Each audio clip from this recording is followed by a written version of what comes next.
Scott, bueno saludarte. Pregunta, ¿qué ha estado pasando con Suiza Dairy luego del fin de la protesta laboral? Ustedes volvieron a labores. ¿Qué está pasando con la planta de Suiza Dairy? ¿Se limpiaron ya los tanques? ¿Qué está pasando? Pues mira, en Suiza Dairy tenemos un proceso ahora mismo de fiscalización y de recabación de información. Por un lado, los trabajadores alcanzaron una victoria importante que consistió en primera instancia de que se reconocieran que eran trabajadores organizados sindicalmente, que le asistían unos derechos protegidos por ley a sentarse a negociar, que las decisiones que estaba tomando la empresa no las podía tomar de la manera que las estaba tomando y que tenía que tomar en consideración que había unos trabajadores con unos derechos y que se tenían que sentar a negociar con ellos. Eso se logró, por un lado. Se derrotó esa pretensión del patrono de operar como si aquí no hubiese un Estado de Derecho, que para bien o para mal lo tenemos y es a través de él en que nosotros, organizamos sindicalmente aquí en Puerto Rico, por un lado. Por el otro, eso garantizó el reconocimiento de parte de la empresa al derecho a regresar al trabajo. Si recuerdan, la empresa planteaba de que ya estos no eran empleados suyos, que no había nada que buscar y que no regresarían. Bueno, pues a través de ese reconocimiento de que hay una estructura legal, de que hay un sindicato, de que los trabajadores están organizados bajo ese sindicato y que hay una relación contractual, pues al tener que aceptar eso, a la misma vez tuvieron que aceptar el lenguaje de retorno, ¿no? Que es el derecho a regresar a trabajar en casos de cierres parciales o temporeros, como planteó a mitad de huelga, en represalia por la huelga, la empresa a los trabajadores. Se logró el aumento a la aportación del patrono al plan médico de $50. Como nosotros habíamos indicado, ante la negativa del patrono a responder a nuestra propuesta inicial sujeto a negociación de $125 y de no negociar absolutamente nada y no reconocer la unión, pues se ejecutó el voto de huelga de los trabajadores. Pues en ese proceso la compañía sí reconoció que tenía que sentarse y se logró ese aumento de $50 adicionales a la aportación del patrono al plan médico. Eso es positivo para los trabajadores, es parte de lo que estaban buscando, no debió haber llegado a los términos que llegó. En cuanto a la liquidación o posible liquidación económica a los trabajadores, bueno, pues se garantizó 2 meses adicionales de sueldo, se garantizó que los trabajadores que no tenían derecho a cobrar por despido injustificado a través de la Ley 80, pues que sí se les reconociera la fórmula que provee Ley 80 y que se le compensara por ese cierre patronal con un 15%, lo que representaría una liquidación a la que tuviesen derecho en caso de ganaran un caso que toma años por despido injustificado, ¿no? A través de Ley 80. 15% para el trabajador que más recibió, estamos hablando de que eran algunos $32,000, $33,000, para el menos entre $6,000 a $7,000. Ahora bien, está el problema de la empresa con el gobierno.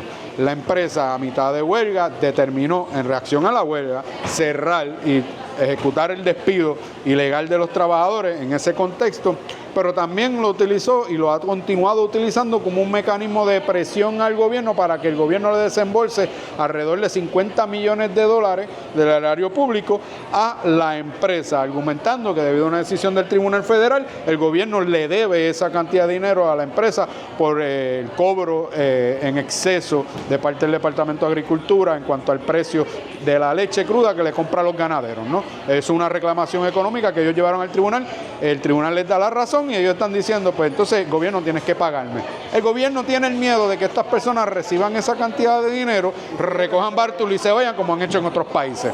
Y ante la incapacidad o negativa de la empresa a no comprometerse con no hacer eso y garantizar que ese dinero se va a invertir aquí y que además de invertirse aquí se va a mantener aquí, ¿verdad?, en la economía del país, pues entonces y que no se va a usar para irse y cerrar, pues ellos básicamente, el gobierno está trancado. La empresa dice que no va a abrir y que no puede abrir la planta de Suiza Dairy en San Juan hasta tanto y en cuanto eso no suceda. ¿Está cerrado ahora mismo? Ahora mismo la planta, los empleados están cesanteados, con derecho a regresar durante un periodo de 1 año. Ahora bien, hay un proceso de fiscalización del sindicato junto a los trabajadores, identificando qué posibles áreas de trabajo que le pertenece a la unidad contratante se están realizando, porque nosotros entendemos que quizás en el área de limpieza, por el conflicto huelgario, hay unas áreas de especialización, pero estamos convencidos ¿Esa limpieza no se ha hecho? Nosotros no tenemos la información, estamos en el proceso de solicitar esa información. Si alguien ha entrado a limpiar, porque claro, cuáles son los contratos, etcétera, que se están llevando, ¿verdad? Pero la comunidad no se ha quejado, no han visto ningún, o sea, no ha habido ningún problema hasta ahora, de lo que se temían de salubridad con eso. No, nosotros en el tema de salud entendemos que eso fue una movida publicitaria y propagandística de parte de unos sectores en el país para poder culminar el proceso huelgario. ¿Por qué planteamos eso? Porque esa crisis ambiental y de salud de la que se hablaba duró hasta que fuimos arrestados, las personas que fuimos arrestadas allí. Pero una vez fuimos arrestados y fuimos sacados del lugar, solamente entró 1 o 2 camiones, sacaron menos de una cuarta parte, menos de 20.000 litros de leche cruda que se estaba allí pudriendo, sacaron parte de eso y no regresaron hasta semanas después que culminó la huelga por medio de la negociación. O sea que en ese sentido entendemos que ese ambiente fue más un proceso de propaganda y colaboración entre algunos elementos del Estado y la empresa para entonces poder buscar la finalización de la huelga, la presión mediática, la necesidad de culminarla por medio de la fuerza, pero al nosotros no aceptar el arresto como el final de la huelga y fortalecer la línea de resistencia que ve allí y regresar a la línea y continuar la huelga, pues se acabó la crisis porque pasaron semanas y por ahí no apareció ni el Departamento de Salud, ni el Secretario de Agricultura, ni EPA ambiental, ni estatal, ni federal, ni nadie a resolver ninguna situación ambiental. No es hasta que se resuelve el asunto en la mesa de negociación que entonces que culmina la huelga, que entonces ellos entran. ¿Ves? Pero ahora mismo no se tiene información, me parece que es una tarea de los medios de, ¿verdad?, de prensa específicamente para investigar en dónde está esa leche cruda. Okay, no ¿qué pasó con eso? ¿Dónde se tiró?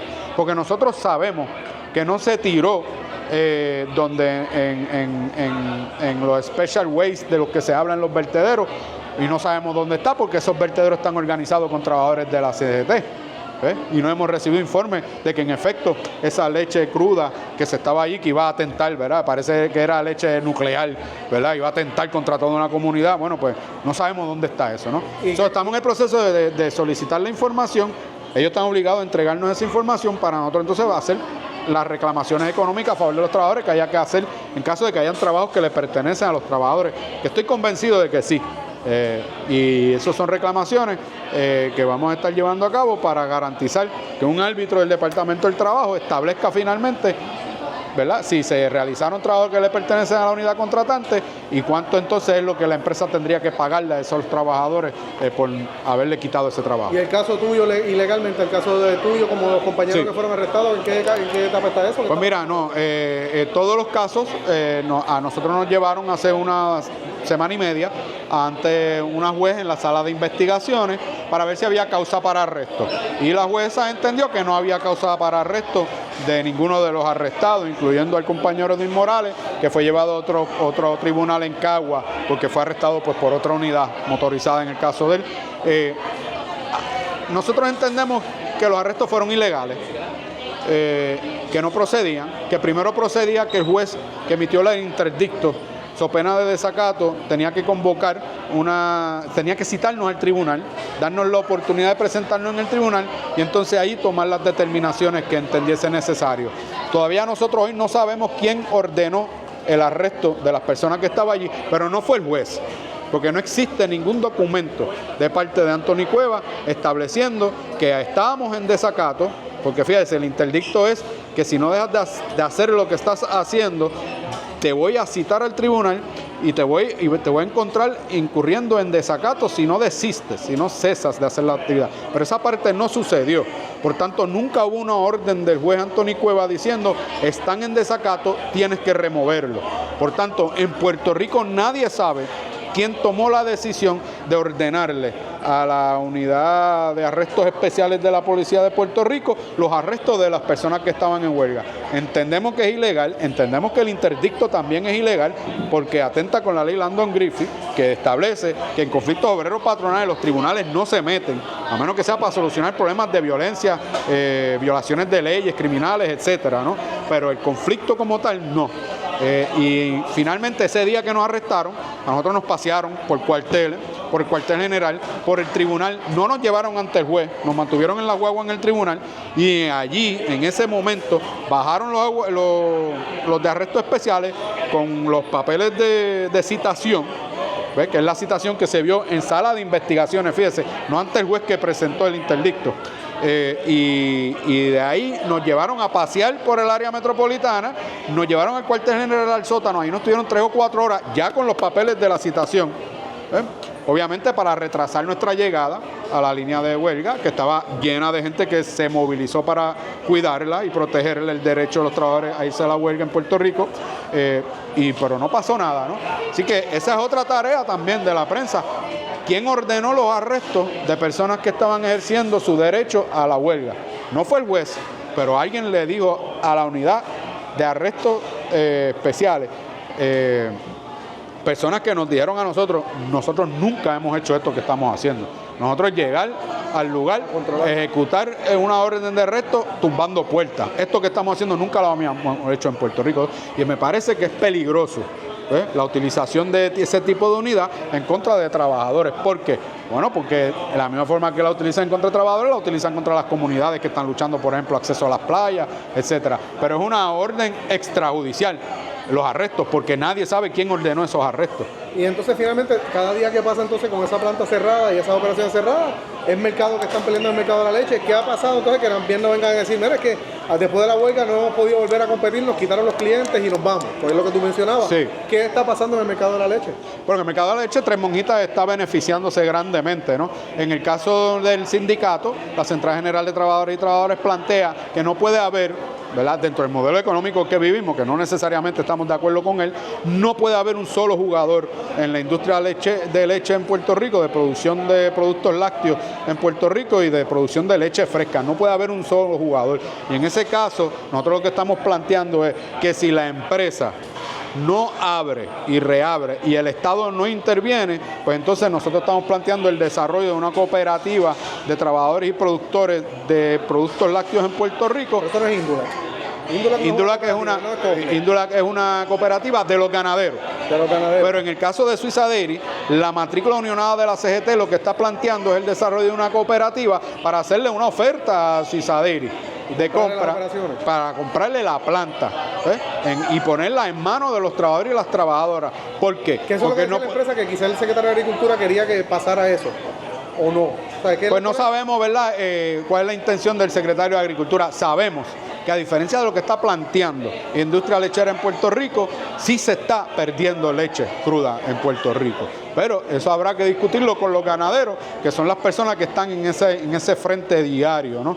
¿Por qué? Porque la planta de Tres Monjitas no tiene la capacidad de producción que tiene Suiza Dairy, jamás en la vida. Si la planta de Tres Monjitas tiene 3 líneas de producción de leche fresca, Suiza Dairy tiene 10.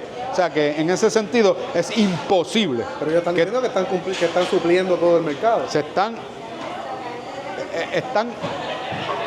supliendo una demanda, pero dudo mucho que tengan la capacidad de suplir toda la demanda de leche en Puerto Rico, que es parte del planteamiento de nosotros como sindicato en cuanto a cuál es la intención verdadera de Suiza Dairy y el Grupo Gloria en Puerto Rico. Nosotros desde un inicio planteamos que el objetivo de la empresa es destruir la producción de leche fresca en Puerto Rico, por eso su ataque constante en contra de los ganaderos y de los precios que establecen los ganaderos y que regula, por eso la constante en contra de la regulación de la producción de leche fresca por parte de Suiza Dairy en contra de Oril, ¿ves? Porque ellos no quieren que haya una regulación de leche fresca. ¿Por qué? Porque entendemos que ellos sacaron números y saben, y por eso es que para ellos ¿verdad?, el huevito dorado, ¿no? El de oro, es la planta de producción de UHT en la isla. Nosotros entendemos que Suiza Dairy quiere liquidar la industria de leche fresca en Puerto Rico, liquidando a los ganaderos, liquidando la regulación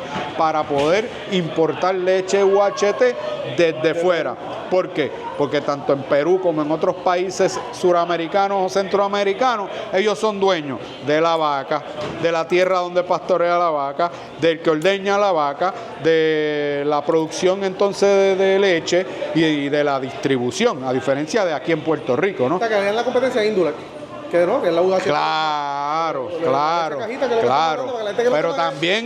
Pero también sabemos, lo que pasa es que las personas llamadas a confirmarlo no están dispuestos a dar cara. Sabemos que hubo compromisos previos a la primaria de que se les iba a entregar al Grupo Gloria el mercado de UHT en Puerto Rico. ¿Qué significa para nosotros eso? Que el Estado iba a buscar la manera de entregar la planta de UHT que está en Atorrey, de Indulac, o de liquidar la cooperativa de los ganaderos, ¿ves? Para sacar eso al mercado, para que entonces Suiza Dairy se mantuviese en el mercado de UHT, importando y produciendo aquí.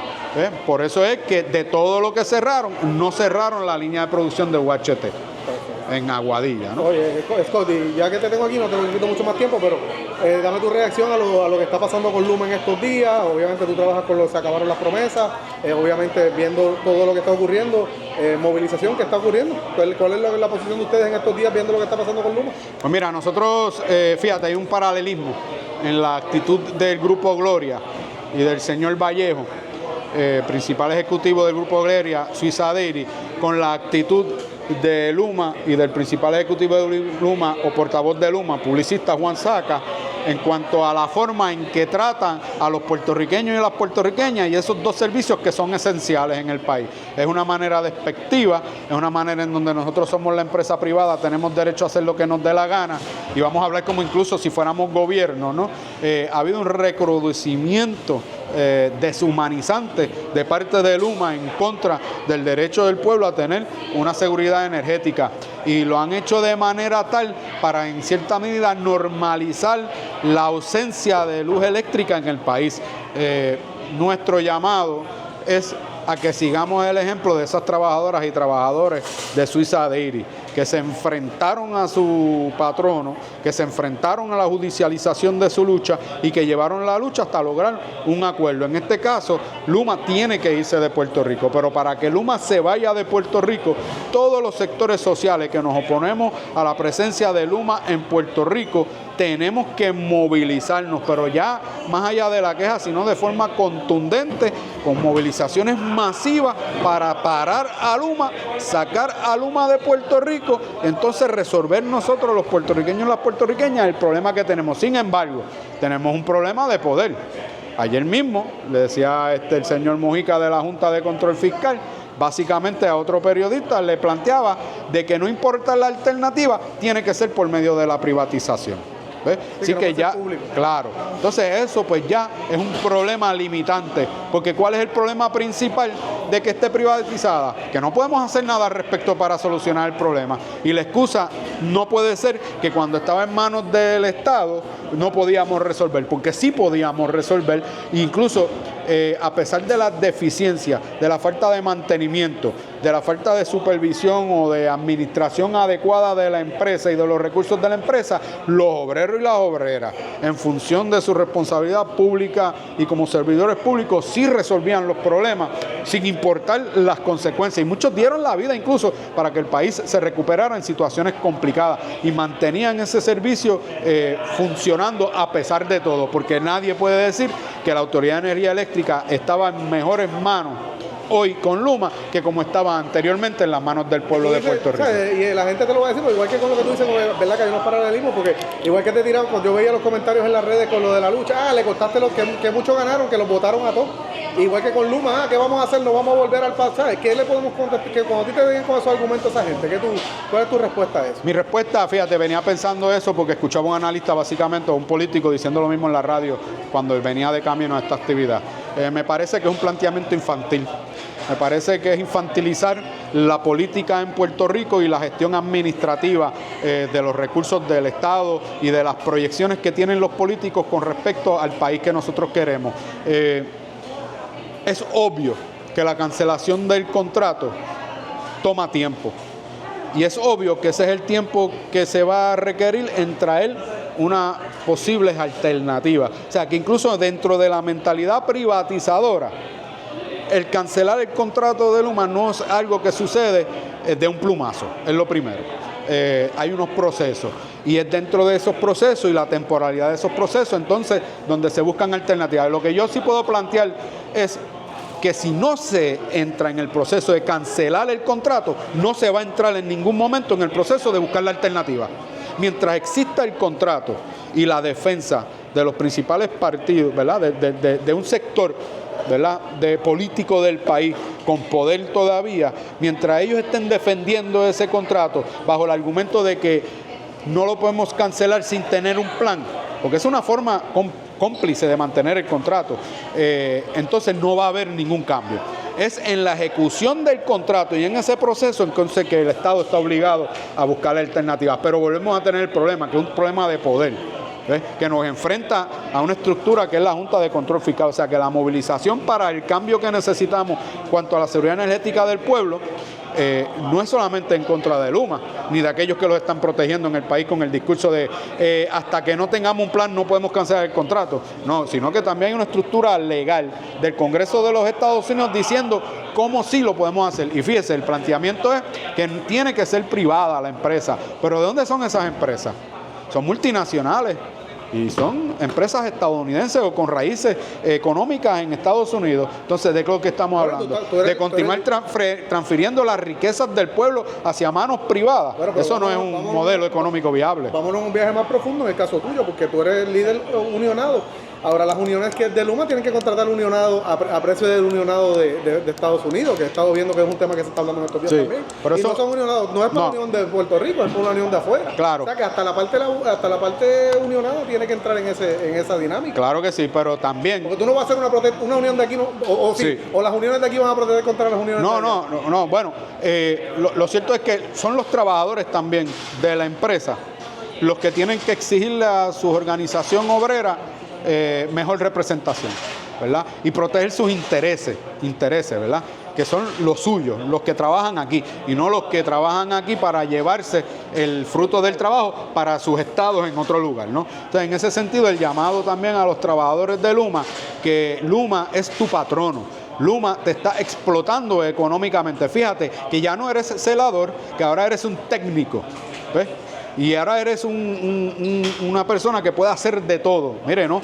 Por algo es que los trabajadores organizados dividen el trabajo y las tareas. Y es precisamente para garantizar condiciones de trabajo seguras, la salud de los trabajadores y la vida, en este caso, de los trabajadores de la empresa o del Estado, dependiendo, ¿verdad?, de lo que estemos hablando. Pero sí, en términos sindicales y en términos de los derechos de esos trabajadores, son esos trabajadores los que tienen que organizarse internamente en sus sindicatos para exigirle a sus líderes sindicales que tienen que operar de acuerdo a sus intereses, y si no lo hacen, tienen que sacar la unión, porque aquí los trabajadores de la Central General de Trabajadores y Trabajadoras, si son miembros de la Central General de Trabajadores y Trabajadoras, muchos de ellos es porque precisamente los sindicatos que les representaron anteriormente no les funcionaban, era un matrimonio con los patronos, y ellos decidieron hacer un cambio hacia un sindicato democrático.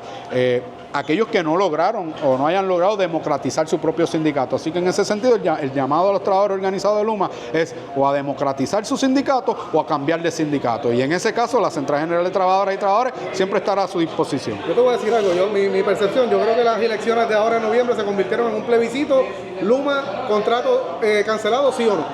Por ahí va, y hay que cuidarse también de eso, porque porque aquí hay problemas también muy profundos en otras áreas de la salud. Aquí no hay acceso a la salud y está privatizada. Aquí no hay soberanía alimentaria porque el Estado no tiene una política de mantener alimentado al pueblo de Puerto Rico, porque es dependiente de una política de un gobierno externo que no tiene la misma situación su pueblo que la situación de nuestro pueblo. Y aquí hay un montón de otros problemas como de vivienda digna, que vinimos a hablar un poco de eso, que tienen que ser atendidos. Y hay que tener cuidado con ese planteamiento. ¿Por qué? Porque va a servir también como una medida para provocar terror en los trabajadores y buscar que los trabajadores voten hacia el sector más conservador y reaccionario del país por miedo a, ¿ves?, el tema, ¿verdad?, energético, ¿no? O sea que en ese sentido es complicado, no está fácil la vida. No está fácil, pero se facilita en la medida en que entendemos que no todos somos iguales, ¿ves? Y que en la ecuación no todos estamos en el mismo lugar y que somos más los que estamos en la parte de abajo de la rueda tratando de cambiar esa realidad que los que están en la parte superior. Y los que estamos abajo no podemos hacer alianza con los que viven de verdad precisamente de esa situación política de miedo al cambio que generan estos sectores que están diciendo que no se puede y que quieren convertir precisamente la discusión en Luma sí, Luma no, porque es más amplio los problemas que hemos tenido y ha sido discutiendo esos problemas con el pueblo trabajador, que el pueblo trabajador ha ido entonces diciendo, oye, me estoy movilizando electoralmente hacia otras vertientes que históricamente pues no había pasado, por lo menos en esta época moderna nuestra que vivimos.